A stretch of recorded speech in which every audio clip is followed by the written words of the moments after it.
ওষুধে সামান্য শুল্ক আরোপ করা হলেও তা কমানোর সুপারিশ করা হয়েছে বলে জানিয়েছেন স্বাস্থ্য উপদেষ্টা নূরজাহান বেগম। দুপুরে সিলেট ওসমানী মেডিকেল কলেজ হাসপাতালে শিক্ষকদের সাথে মত বিনিময় শেষে তিনি আরও বলেন, সংস্কার কমিশনের রিপোর্ট অনুযায়ী স্বল্প, মধ্যম ও দীর্ঘমেয়াদে স্বাস্থ্য খাতে সংস্কার কার্যক্রম বাস্তবায়ন করা হবে। হাসপাতালগুলোতে অপ্রয়োজনীয় যন্ত্রপাতি কেনা ও ব্যবহার নিয়ে প্রয়োজনীয় ব্যবস্থা নেওয়া হবে বলেও জানান উপদেষ্টা। এ সময় তিনি রেড ক্রিসেন্টের রক্তদান কর্মসূচি উদ্বোধন করেন।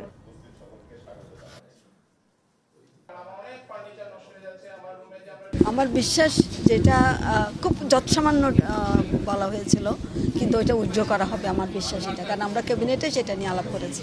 জনবল তো দিতে হবে, কিন্তু যদি বলেন আমি দিনে দিনে তো ডাক্তার বানাতে পারবো না, নার্স আমি বানাইতে পারবো না। কাজে এখন দেখবো যে আমাদের টোটাল কি আছে, তার মধ্যে কাকে কতটুকু দিলে আমরা কোনো